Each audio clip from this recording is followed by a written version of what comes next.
My husband hired a hitman to get rid of me and take all my money. Days later, I faked my own death, and he never imagined what I was capable of doing to get revenge for all his malice. The city of Atlanta glimmered beneath the evening sun as Naomi Vance emerged from the towering glass skyscraper of her prestigious downtown law firm. She held her head high, radiating success after winning a high-profile corporate case. The applause from her colleagues and the congratulatory pats on the back should have filled her with joy. Instead, the sounds felt like distant echoes, hollow and empty. Behind her practiced smile, unease gnawed at her. Her triumph was overshadowed by the growing distrust she felt for Julian, her husband of 7 years. Over the past few months, he had transformed from the man she had married into a stranger. His constant absence, evasive answers, and distant gaze had eroded the trust that had once been the cornerstone of their marriage. That night, Naomi arrived home earlier than usual to their elegant brownstone in Atlanta's exclusive Buckhead neighborhood. The house was eerily quiet. Although the lights were on in the living room, Julian was nowhere to be found. His sport coat hung over the sofa, and a half-finished glass of whiskey sat on the coffee table. "Julian?" she called out, her voice steady, although her heart raced. From the kitchen, the sharp clink of a refrigerator door closing echoed through the room. Julian appeared, as impeccably dressed as ever, his shirt perfectly pressed and his hair slicked back. Yet there was something in his smile that sent icy shivers down Naomi's spine. "You're home early," Julian said, his tone light, but his eyes scanned her with an intensity that made Naomi's stomach clench. "I closed the case ahead of schedule. I thought we could have dinner together, like we used to." Naomi set her briefcase down and slipped off her heels. Julian hesitated. His eyes narrowed for a fraction of a second. "Sure, let me order something. I haven't had time to cook." As Julian pulled out his phone, Naomi watched him. The distant expression he had adopted lately unsettled her.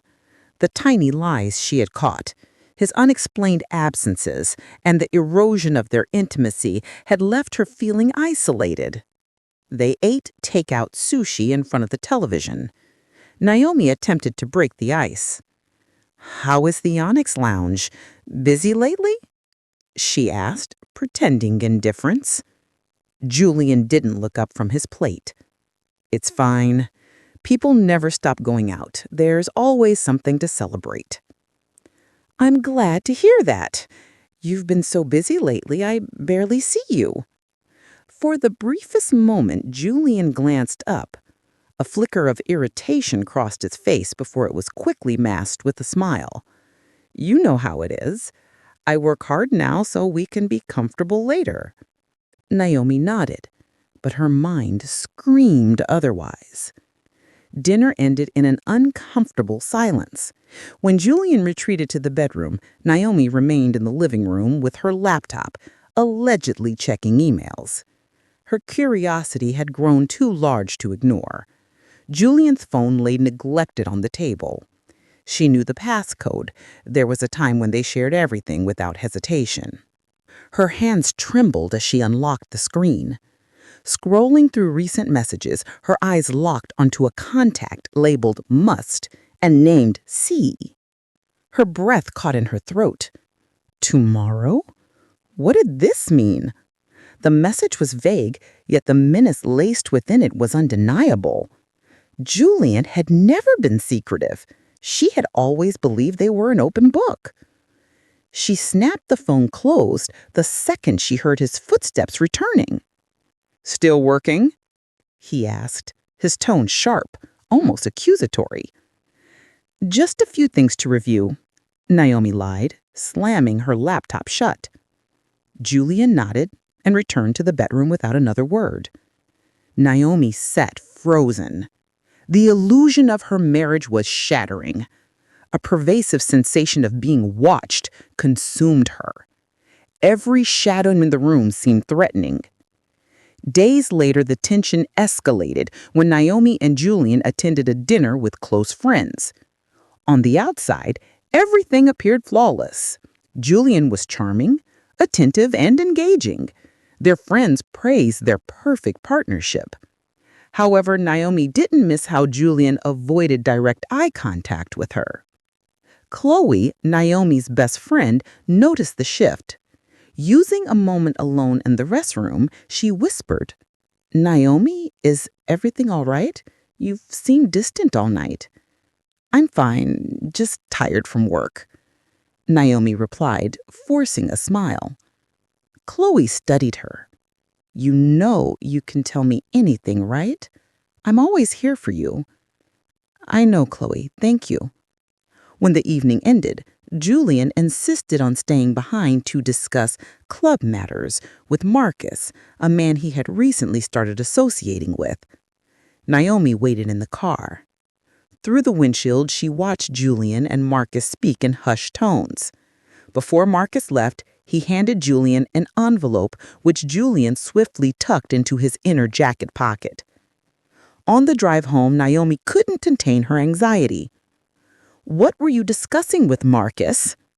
Julian kept his eyes on the road. "Club business, nothing that concerns you." The icy detachment in his voice was like a bucket of ice water. For the first time in their marriage, Naomi felt utterly alone. That night, while Julian slept soundly, Naomi remained awake, staring at the Atlanta skyline. Doubt swirled inside her. What is Julian hiding? What does tomorrow mean? The feeling of imminent danger was inescapable, but she had no evidence, only her intuition. It was never enough to act. Julian's phone vibrated on the table, startling her.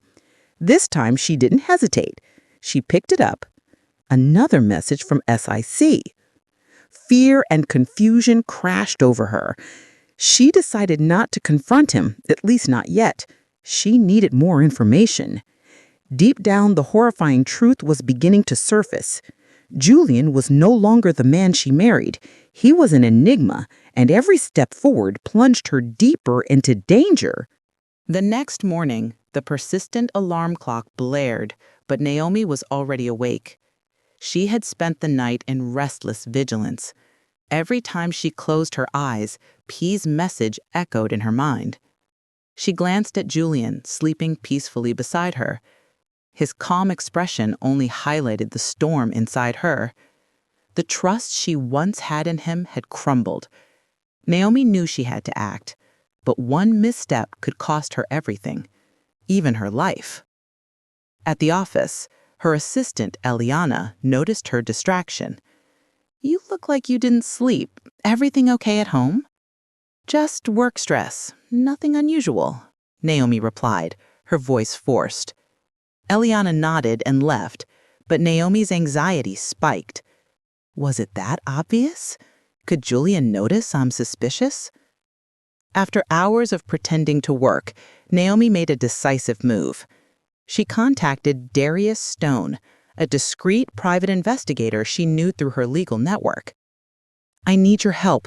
It's sensitive, and I don't want anyone to know," Naomi said, her voice barely above a whisper. "Of course, Ms. Vance. When and where?" Darius replied. That evening, Naomi met Darius at a dimly lit cafe in a neglected part of the city. Wearing a scarf and dark sunglasses, she feared someone might recognize her. Darius, a man of few words, exuded reliability. "What do you need investigated?"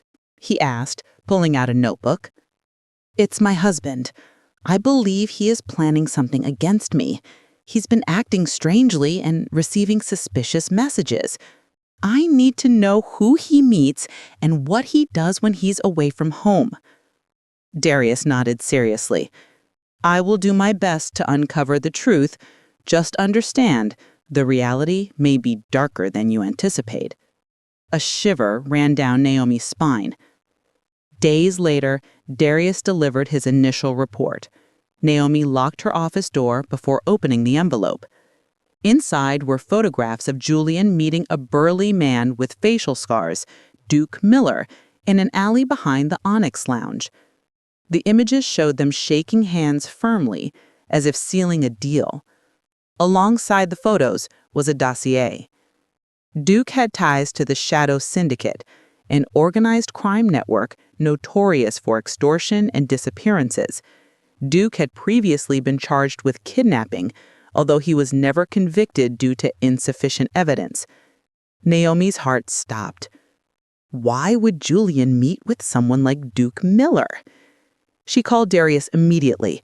Her voice shook. Why would my husband meet someone like Duke Miller? I don't know yet, Darius replied cautiously. However, I intercepted a conversation between them. They discussed a plan. No specifics, but it is undoubtedly illegal. Naomi felt her blood run cold. Her husband, the man she had loved, was entangled with dangerous criminals. The man she married was disintegrating before her eyes. That night, Naomi attempted to confront Julian. During dinner, she watched him closely, searching for any sign of guilt. When Julian noticed her stare, he raised an eyebrow. "What's wrong? You're very quiet today." Naomi took a breath. "I'm just concerned you're working too hard at the club. I don't want you involved with dangerous people." Julian set his fork down and stared at her. His expression hardened, then softened. "Why would you say that?" he asked, his voice defensive. "Have you heard something?" "No, nothing. I just want you to be safe. I'm always on your side." Julian returned a superficial smile, and the topic was dropped. However, Naomi knew something had shifted. Julian was now wary of her. The crisis point. The following day, Darius called with urgent news. "We have a problem. It appears Julian suspects something. Duke was seen speaking with one of my operatives. It was no coincidence." Naomi's knees weakened. "Am I in danger?" "I can't be certain. However, if Julian knows you are investigating him, he may expedite his plan. You must be extremely cautious. I strongly suggest involving the police." The suggestion echoed in her mind for hours. That evening, the tension at home was suffocating. Julian was unusually attentive, bringing her flowers and inviting her on romantic dates. Naomi knew it was a facade. Beneath the charm lurked something sinister, something she needed to uncover before it was too late.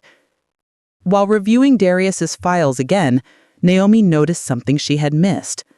Julian had made several large wire transfers to an offshore account weeks prior. The dates aligned perfectly with his meetings with Duke. Time was running out. Her life, her future, everything was at risk, and the man she shared a bed with was her greatest threat. The storm that began with cryptic messages had reached its peak. Naomi understood the betrayal was not only real, but potentially lethal. The decision. The following dawn brought a pivotal decision. After countless hours of deliberation, Naomi reached a conclusion. She could no longer face this alone. The danger was imminent. Her survival instinct compelled her to cross a line she never imagined. That morning, with a mixture of terror and resolve, Naomi walked into the Atlanta Police Department's Zone 5 precinct. Detective Marcus Jones, a seasoned investigator, renowned for his patience and tactical expertise, greeted her. He recognized her name from the legal community. "Ms. Vance, how can I assist you today?" he asked, gesturing to a chair. Naomi took a deep breath. "I believe my husband is plotting to murder me," she declared without embellishment. A heavy silence fell over the room. Detective Jones studied her. "Do you have evidence?" he asked calmly.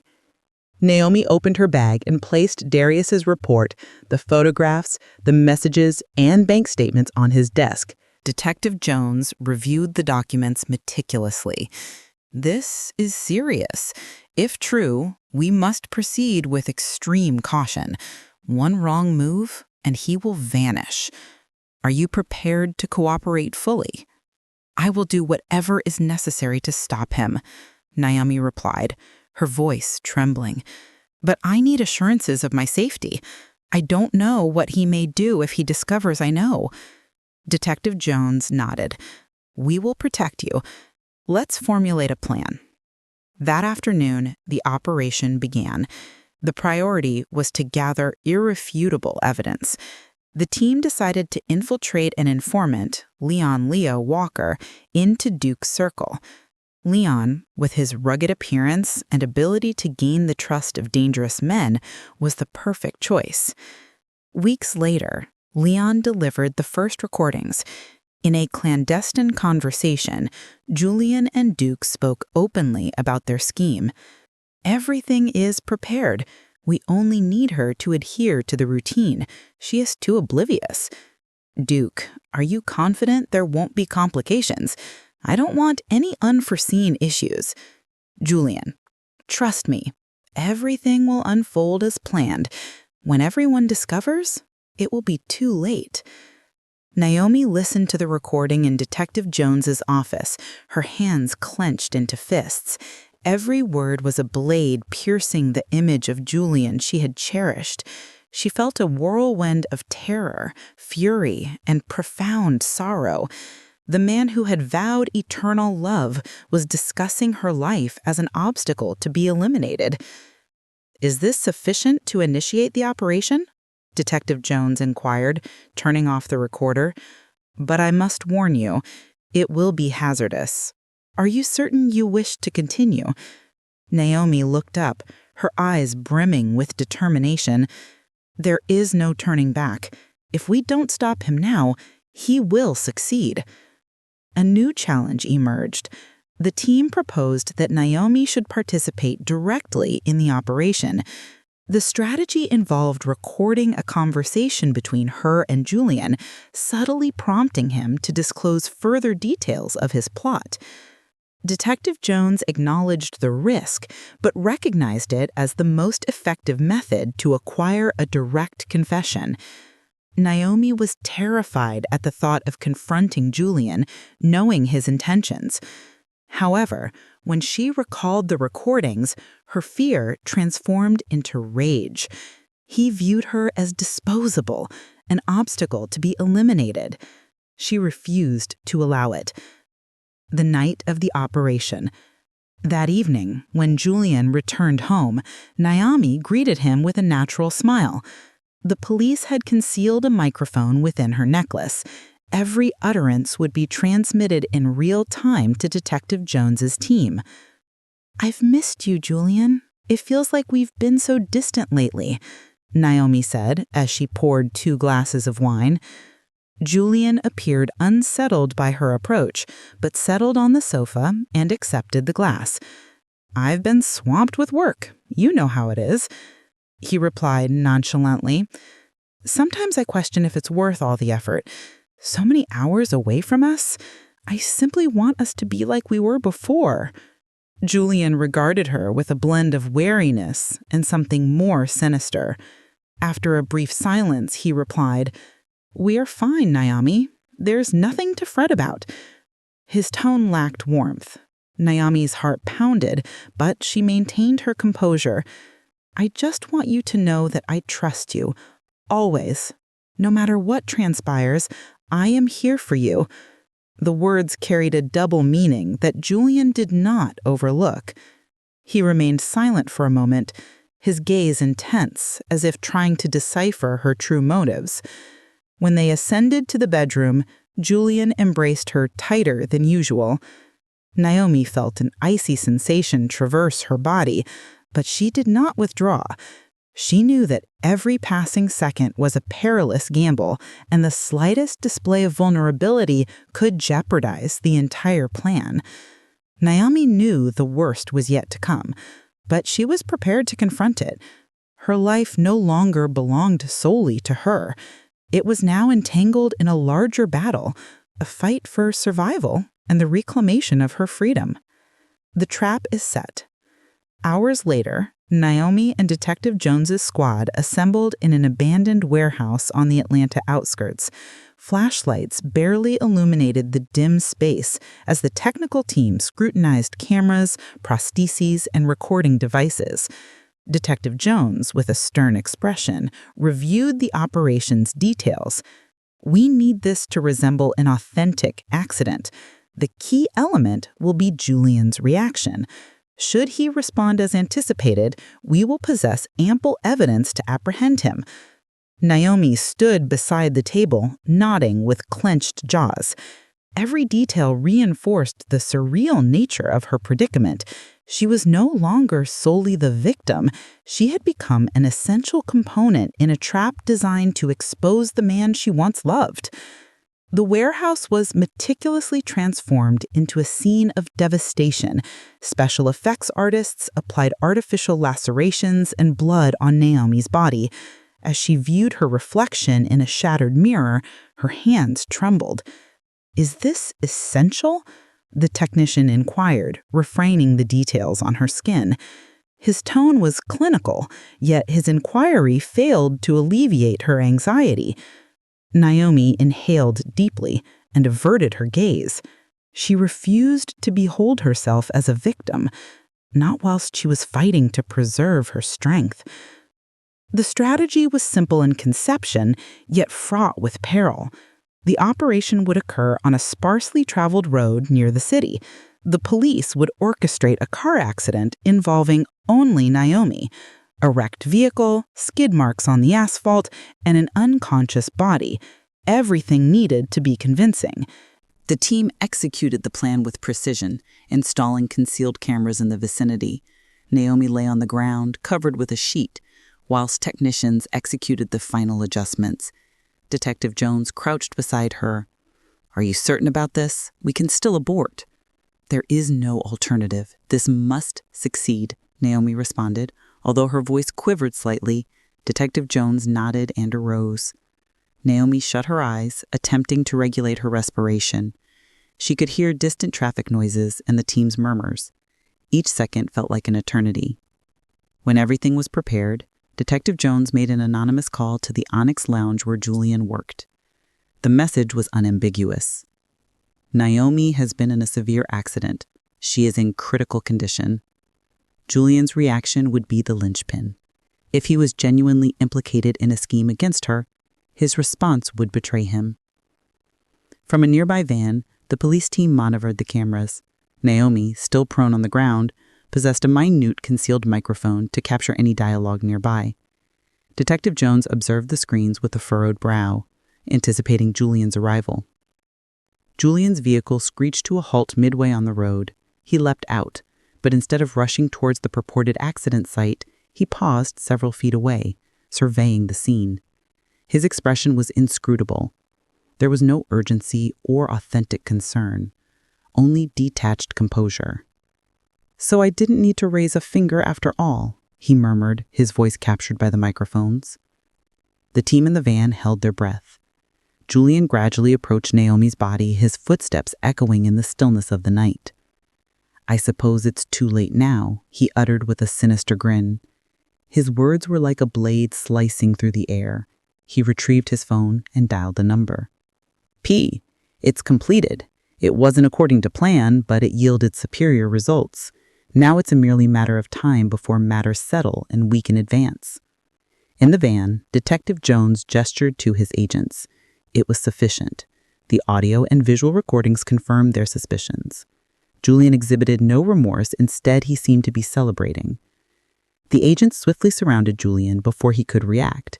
He attempted to resist, but was effortlessly subdued. Naomi, still on the ground, slowly opened her eyes and sat up with an officer's assistance. Her body trembled, not from the night air, but from the intensity of the moment. Julian stared at her in disbelief as he was handcuffed. This is a trap. You cannot do this to me," he shouted, his voice brimming with rage. Naomi approached slowly, her gaze fixed on him. Tears glistened in her eyes, yet an unwavering strength permeated her, strength Julian had never witnessed before. You inflicted this upon yourself, Julian. I merely ensured justice prevailed." Julian vanished into the shadows with the police. Naomi remained beside the counterfeit accident scene. Detective Jones approached, placing a hand on her shoulder. "You acted correctly. This won't be simple, but you are safe now." Naomi nodded, although she questioned if those words were accurate. She had secured a victory, but the sacrifice had been immense. She gazed at the wrecked automobile and the cameras, pondering whether she could ever reclaim the life she had forfeited. As the operation concluded, an officer approached with a phone.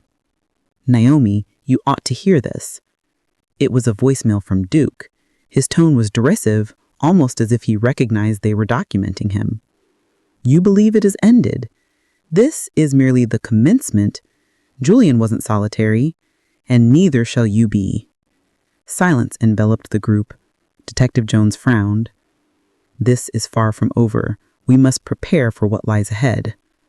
Naomi gazed into the distance, understanding that her ordeal was only beginning. The shadows encircling Julian were deeper than she had envisioned, and now she recognized that her life would never revert to its former state. Interrogation and unraveling the web. In the interrogation room, the tension was palpable.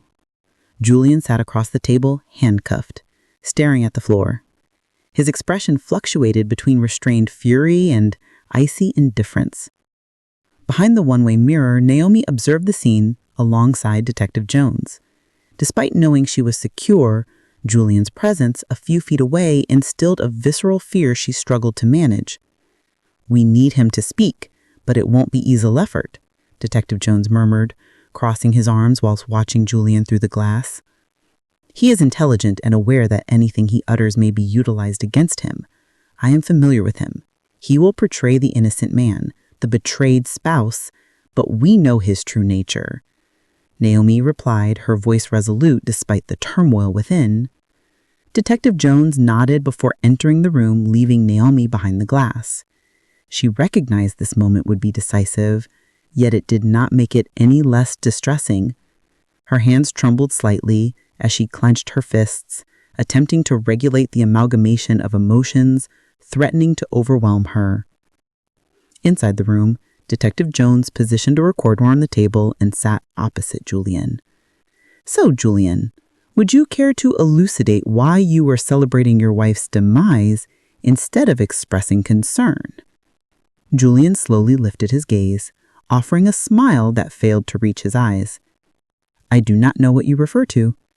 I was contacted, informed she had been in an accident, and upon arrival, to my astonishment, it was an orchestrated performance. You ought to be interrogating her, not me. We have recordings, messages, financial transactions.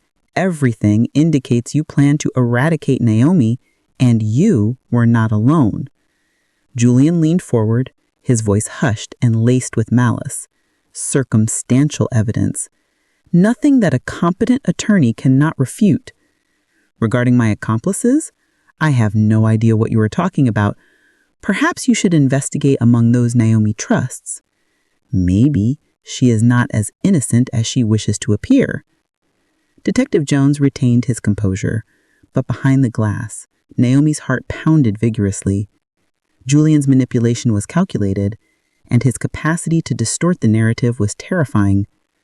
For an instant, she recalled why she had been attracted to him: his charisma, his assurance. Now those same attributes made him exceptionally perilous. Later, in a separate room, Naomi sat before Detective Jones and the investigation team. On the table lay an exhaustive report comprising Julian's recordings and financial history. Each page served as a reminder of cohabiting with a man who had betrayed her in the most profound manner. Duke is our priority presently. We are aware of his involvement in the scheme, yet that voicemail he left implies additional individuals are implicated. This may be larger than we anticipate, Detective Jones remarked, indicating the annotations on the report. "What does this signify for me? Isn't apprehending Julian sufficient?" Naomi inquired, her voice laden with exhaustion. Julian represents merely one component.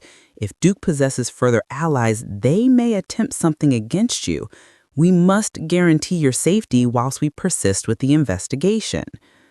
Naomi nodded, despite the notion of enduring perpetual surveillance making her feel increasingly entrapped. She had envisioned the moment of Julian's arrest as the culmination of her nightmare, yet now she realized it was only the commencement. New threats and rising danger. That night, within the seclusion of a secure room furnished by the police, Naomi endeavored to assimilate the events unfolding around her. The walls were frigid and devoid of adornments, a stark contrast to the residence she had shared with Julian. She sat on the edge of the bed, clutching her phone. She resolved to contact Chloe, her closest friend. She required human interaction, someone unaffiliated with the police operation or the horrors enveloping her. "Chloe, it's me." Her voice trembled slightly. "Naomi, I've been exceedingly concerned. I haven't heard from you since everything erupted in the news. Are you all right?" "I'm uncertain. It all feels surreal. Julian is in custody, yet there remains so much uncertainty.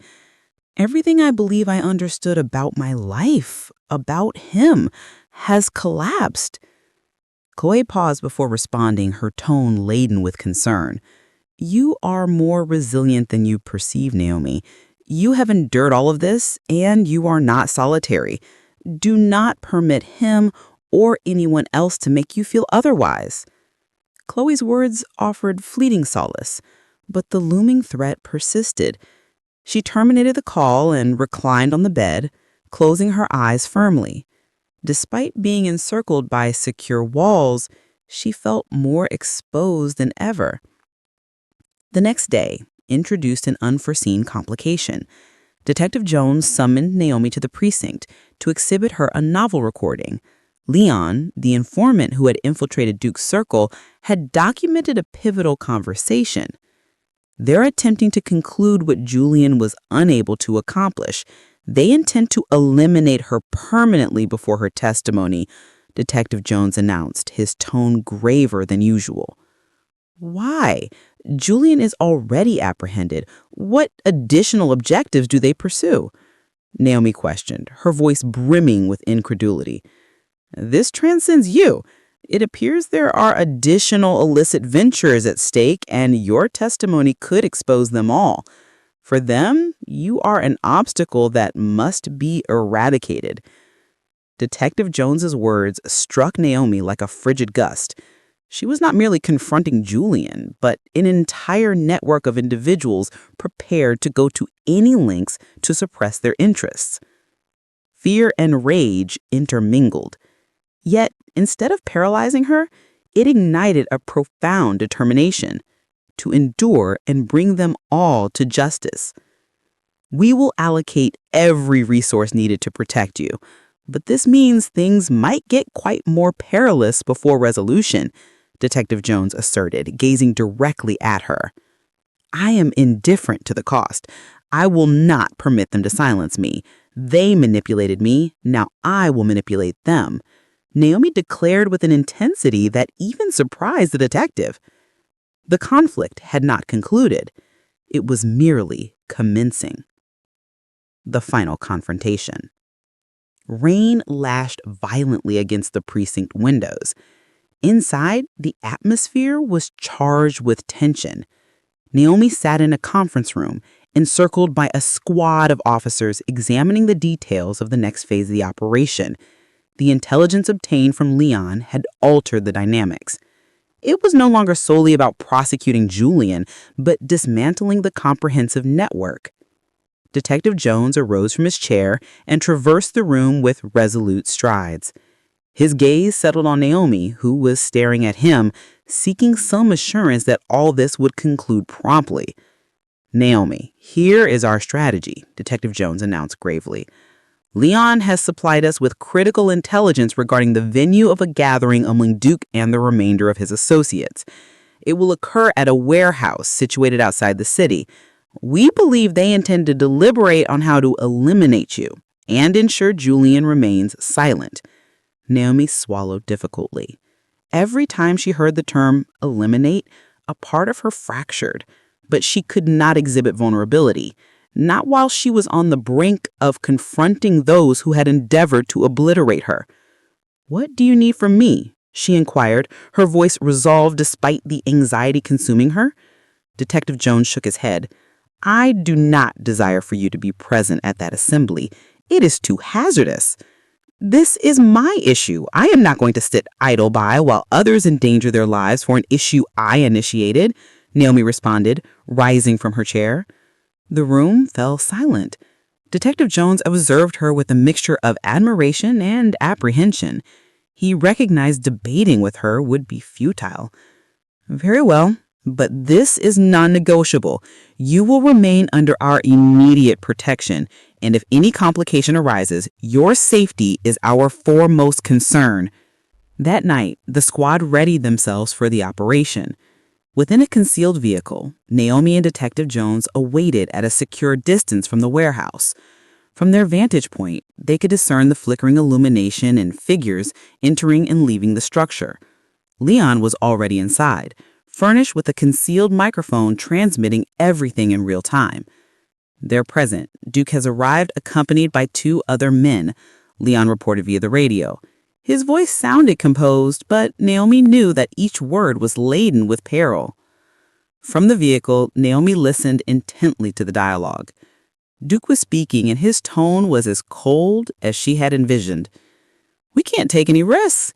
She's already created too much attention. If she testifies, she will not only dismantle us, but everyone else as well. We must finish this quickly." One of the men responded, his voice harsh and full of skepticism. "What if law enforcement already knows too much? It may not be as simple as you think." "That is precisely why we have a plan," Duke retorted. "The operatives are ready. It's solely a question of selecting the appropriate moment." Naomi felt the air in her lungs grow scarce. They were talking about her as an object, an impediment to be eradicated for their convenience? Rage swelled within her, but she could not permit it to dominate her. She needed to maintain clarity. Detective Jones issued the command for his squad to advance. Numerous police vehicles encircled the warehouse, obstructing all exits. Inside, Leon preserved his cover, feigning astonishment when the agents stormed in with firearms drawn. "Freeze! Police! Everyone on the ground!" one of the officers shouted as tension erupted. Duke and his men attempted to resist. One of them discharged his weapon towards the agent, igniting an exchange of gunfire that echoed throughout the edifice. From the vehicle, Naomi listened to the gunfire, her heart pounding frantically. Detective Jones, seated beside her, monitored the operation via a radio. "We have apprehended 2 individuals. Duke is resisting, but he will not travel far," one of the agents reported. The confrontation persisted for multiple minutes until the police succeeded in subduing Duke and the other men. When it concluded, silence permeated the area, interrupted solely by the sound of handcuffs being fastened and the agent's directives. Duke was transported to the precinct and placed in a distinct cell from Julian. Naomi, still absorbing the intensity of the operation, resolved to confront him. Detective Jones attempted to dissuade her, but she insisted.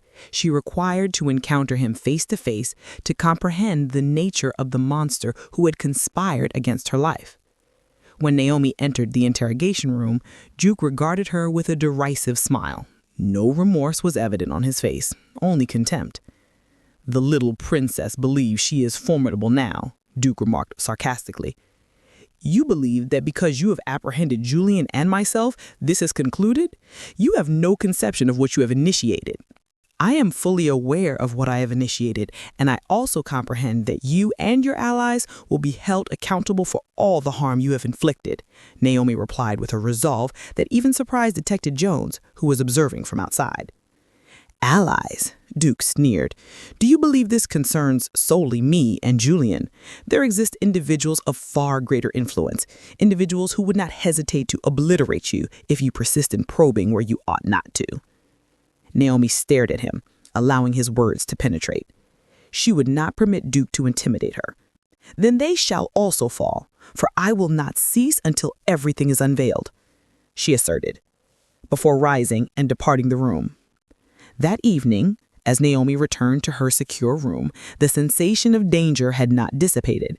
She understood she had achieved a significant victory. However, Duke's words continued to resonate in her thoughts. This was far from finished. Additional individuals were entangled, further secrets remained concealed, and although the path was terrifying, she was resolute in confronting it. She gazed out the window, observing the city lights in the distance. She was more alone than ever, yet also more resolute. This was not solely for her. It was for all those who had ever been silenced by those without the opportunity to fight. And she recognized she would not halt until the truth emerged. Uncovering the ultimate conspiracy. The illumination from the monitors enlightened the compact room where the investigation squad examined the most recent recordings obtained subsequent to Duke's apprehension. In the audio clips, names, locations, and fragments of dialogues were audible, disclosing a scheme broader than anyone had anticipated. Each utterance confirmed that the network of corruption and organized criminal activity did not terminate with Julian and Duke. There existed something deeper, a structure engineered to function within the shadows. Naomi occupied a seat adjacent to Detective Jones, feeling the burden of each disclosure. Occasionally, rage and anxiety overwhelmed her, but she recognized that retreating was not an alternative. We have new names. Some of them are associated with prominent corporations and government contracts. This transcends mere attempted homicide, Detective Jones articulated, gesturing to the screen. This could be the beginning of something considerably larger. And our next steps? Naomi inquired, her voice restrained yet imbued with urgency. The first priority is your protection. You are a target, not only because you are the first victim, but because they now know you have enough information to damage them. Naomi nodded, although the perpetual sense of danger was no longer novel to her. She observed the screen where a particular individual stood out in the records. Clayton Albright. The image of the man, with his refined visage and elegant demeanor, struck her like lightning. Albright was not only an influential entrepreneur with political affiliations, he was her stepfather. The atmosphere seemed to thicken as Naomi processed the revelation. Her stepfather? Clayton can't be involved, she murmured, more to herself than to Detective Jones. You are acquainted with him? Detective Jones inquired, noting the change in her expression. She nodded slowly. He is my stepfather. He was married to my mother for many years. He has always been reserved and controlling, but I never imagined he was capable of this. The ensuing silence was tight. Detective Jones regarded her gravely, assessing the implication. This complicates matters. If Albright is implicated, it means this is personal. We must act swiftly before he undertakes measures to hide his tracks. The immediacy of the circumstance compelled the squad to intercept Albright's communications. The content they captured confirmed the worst. In one of the recorded calls, Albright communicated with someone whose voice Naomi instantly recognized. It was her own mother, Adrienne. Everything is becoming increasingly complicated. Naomi is excessively involved. We cannot permit this to surface, or it will result in our downfall. I warned you, Clayton. I told you we ought to have acted sooner, but you hesitated, and now everything is spiraling out of control.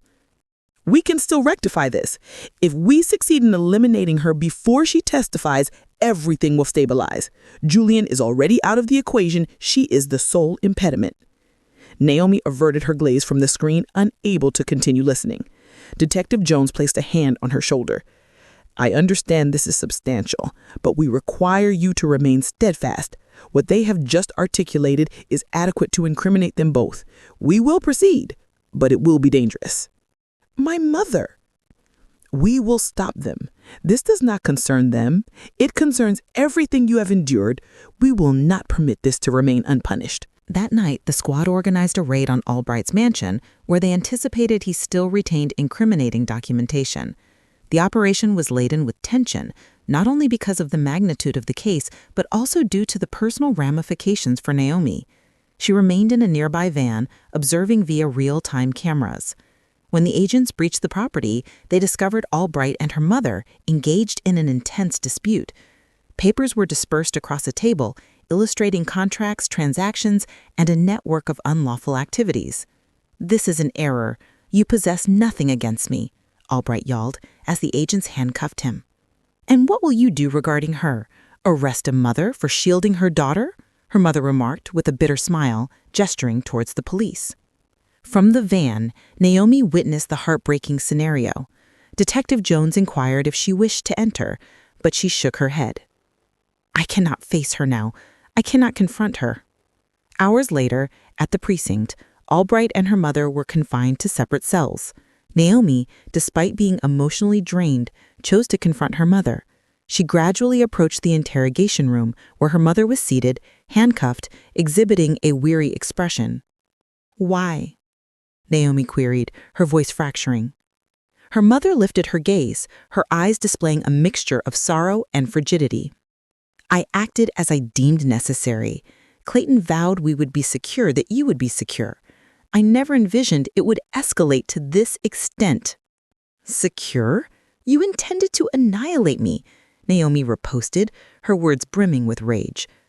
"You fail to comprehend. You are unable to comprehend. Everything I performed was for our benefit. Yet you emerged as a hindrance, Naomi. It left us with no alternative."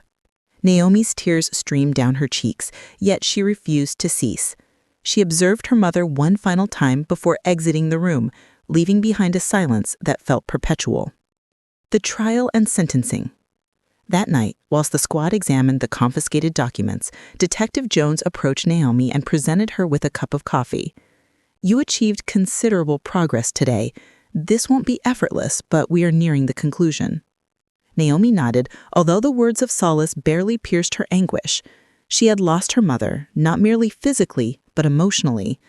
The adversary had not solely resided in the shadows, it had also been within her own household. Yet, she recognized that she could not stop. Not at this juncture. The fight was far from resolved, and she would not permit herself to succumb. Months elapsed, and the trial day arrived. The courtroom was congested, the tension palpable in every corner as murmurs circulated around Naomi, who was seated beside the prosecutors. It was the day to confront Julian, Duke, Albright, and most arduous of all, her own mother.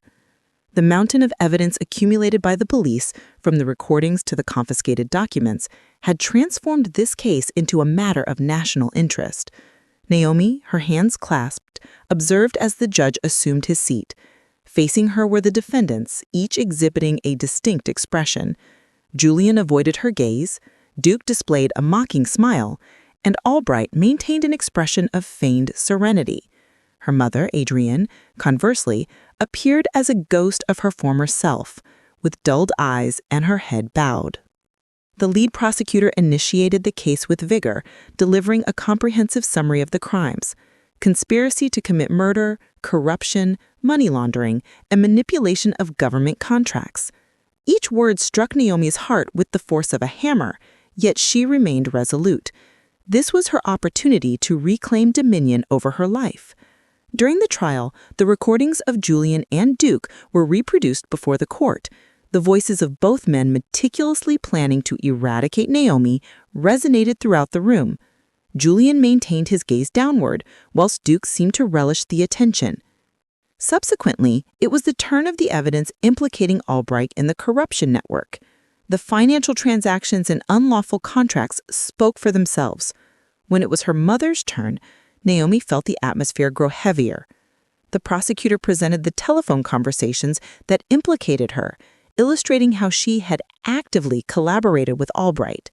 Her mother did not refute anything. When the judge afforded her the opportunity to speak, she lifted her gaze towards Naomi, yet her words did not seek absolution. "I committed errors, but they arose from desperation. I never aspired for this to culminate in this manner. There is no justification for my actions, yet I hope that someday you may comprehend," she articulated. Her mother's words, although laden with remorse, could not erase the agony she had inflicted. After weeks of proceedings, the sentencing day arrived. The judge, in a solemn tone, began reading the convictions. Julian Vance, for conspiracy to commit murder and money laundering, is hereby sentenced to 20 years in federal prison without the possibility of parole. Julian exhibited minimal reaction, his visage hardened by defeat. Francisco Duke Miller, for conspiracy and participation in organized criminal activities, is hereby sentenced to 25 years in federal prison with parole reviewable after 15 years. Duke merely shrugged as if the burden of the sentence held no significance for him. Clayton Albright, for corruption, conspiracy to commit murder, and manipulation of government contracts, is hereby sentenced to 30 years in federal prison without the possibility of parole. Albright preserved his composure, yet the tension in his jaw revealed his restrained fury. The judge paused before reciting the final sentence. Adrian Albright, for conspiracy to commit murder and cover-up, is hereby sentenced to 10 years in federal prison with the possibility of parole after serving half the sentence. Naomi felt a mixture of relief and sorrow. She knew her mother would no longer be a part of her life, yet she also recognized that she had taken the correct action by testifying against her. When everything concluded, Naomi left the courthouse encircled by reporters and cameras. Inquiries flooded from all directions, yet she remained silent. She walked silently towards the awaiting vehicle, accompanied by Detective Jones, who had been an indispensable support throughout the entire process. "How were you feeling?" Detective Jones inquired as they entered the vehicle. "Relieved, I suppose, but also exhausted. This transcends mere justice. It signifies the loss of everything I once believed I possessed," responded Naomi, gazing out the window. "What you have accomplished is courageous, not only for yourself, but for all individuals who have endured comparable situations. This network will never inflict harm anyone again." Naomi nodded. Detective Jones' words were accurate, yet the void she felt was not readily filled. She had prevailed, but the cost had been substantial. Rebuilding and healing. Months later, Naomi had commenced reconstructing her life.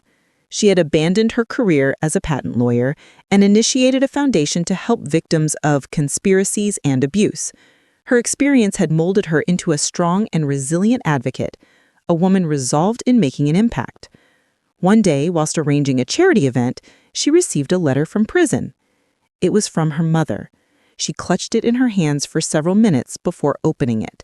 The content was succinct, yet brimming with emotion.